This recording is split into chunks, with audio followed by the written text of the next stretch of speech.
Subornos. Qual o motivo para comportamentos tão diferentes do brasileiro na hora de cobrar e de exercer a ética? A resposta pode estar aqui, na própria sociedade brasileira. Não são poucos os exemplos de pessoas que se deram bem desrespeitando as leis. E isso acaba contaminando o ambiente de trabalho. Os escândalos que estão aí, eles refletem o que a sociedade aceitava até então. Apesar de dizerem o contrário, acabam reproduzindo isso no seu âmbito de trabalho, no seu raio de ação, de alguma forma. Entre os jovens, a situação é ainda mais grave. 82% dos trabalhadores com até 24 anos tendem a ser mais tolerantes com as irregularidades. O jovem, ele está mais aberto às influências do mundo externo. Seja pela questão da velocidade, do imediatismo das respostas, seja pelo oportunismo que ele busca nas regras. Quebrar essa cultura pode custar caro. Essa mulher que não quer se identificar deixou uma das principais empresas de informática do país depois que descobriu irregularidades, como a falta de depósito do FGTS e de pagamentos à Previdência Social. Não podia ser conivente com essa situação. Continuar também dando desculpa para os funcionários e concordando, de certa forma, com essa situação. Vamos lá, Sampaio, isso é uma cultura mesmo? Eu acho que é uma cultura, no fundo, o seguinte: não vamos cair naquela ideia de que o brasileiro é sem vergonha. Isso não é verdade. Eu diria que qualquer povo terá maior ou menor tolerância e praticará mais ou menos esse tipo de atitude conforme as regras e conforme o grau de rigor com que as regras forem cumpridas, as punições forem feitas. Então, eu diria, povos da Europa, em que isso são situações menos frequentes, não acho que é por uma questão genética inata, é por uma questão de que as instituições democráticas, a justiça, assim por diante, tiveram mais tempo para amadurecer e esse tipo de comportamento, de diretriz de comportamento, entrar na cabeça das pessoas, geração depois de geração. O filho aprende com o pai aprendeu com o avô, por aí vai. Então, mas é uma constatação muito interessante como a cobrança ética não tem um respaldo no comportamento ético. E eu diria que isso é até uma dificuldade do brasileiro de pensar politicamente, porque roubar é um ato não político.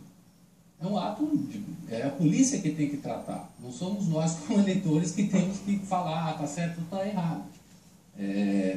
Tem até o tipo de exemplo que a gente dá. Tinha um governador do estado de São Paulo que era conhecido como rouba mais faz. Esse é um exemplo claríssimo da vista grossa que o cidadão brasileiro é capaz de fazer diante desse tipo de desvio. Mas o que eu estou querendo chamar a atenção é que a corrupção, esse tipo de desvio ético, é evidente que é um problema público, atrapalha a vida das pessoas, da sociedade, etc. Mas a política é algo além, isso é pré-político. A política é fazer escolhas.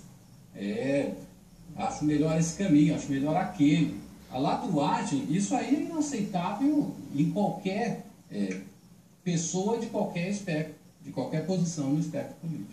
O Michel Santos, aqui, quando é de Itu, ele fala, o mesmo pessoal que reclama da corrupção estaciona na vaga de idosos. Quando essa relação da corrupção, quando ela, para mim, ela serve. Agora, se você está fazendo, você é condenado. É isso? Então, acho que tem alguns níveis aí. Primeiro, uma pessoa olha para isso e diz assim: não, eu só estou estacionando na vaga de idosos, o cara roubou R$1 milhão.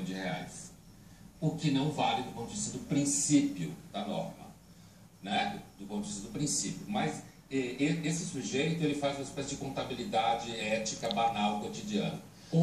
Ou um caso verídico, uma pessoa com deficiência física vai para a vaga do deficiente e tem uma pessoa que parou e está descendo do carro e ele fala: puxa, o que é isso? Ah, mas se não sou eu, o outro vai parar. O mesmo tipo de coisa.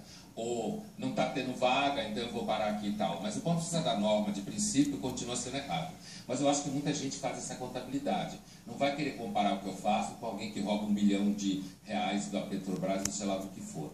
Agora, é comum, me parece, William e Fernando, acho que é comum as pessoas cobrarem coisas dos outros e não cobrarem de si mesmas.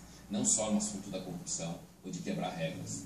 Isso é muito comum. Se você ampliar o espectro da reflexão em cima disso, eu cobro de você, mas eu não faço, isso é uma coisa muito comum, me parece, no comportamento humano. Não acho que também tenha nenhuma questão genética em jogo, sem dúvida nenhuma, como não acho que o Brasil seja incorrigível. Agora, no caso de muitas empresas, né, existe também uma cultura no Brasil que é uma tributação absurda, um sistema de fiscalização monstruoso, que inclusive muitas vezes torna para o pequeno e médio empresário inviável o trabalho dele se ele não entrar nesse esquema. Então, o que eu quero dizer é o seguinte: muitas vezes, no caso de empresários, não estou dizendo que isso é justificável, mas muitas vezes empresários entram nesse esquema porque a própria situação da tributação e fiscalização é feita de forma tal para que ele não consiga enfrentar a situação no seu dia a dia. É isso. É o princípio da burocracia Desculpa, corrupta. Roberto, Você é isso aí. Desculpa, cria dificuldades Opa. para vender facilidade. Não, pois é, mas as empresas, então, podem ganhar com ilicitude, é isso? É evidente que podem, elas podem cometer É por isso que isso está no ambiente empresarial. Está no ambiente empresarial, no mundo inteiro. Né? Tem inúmeros exemplos de falcatruas, fraudes. O importante, William, eu acho, no caso da corrupção, todo mundo aponta isso, é a certeza de você ser punido. Quando você tem um ambiente onde aparentemente você não é punido, então o comportamento tende a se relaxar com relação a essa coisa como corrupção, entendeu?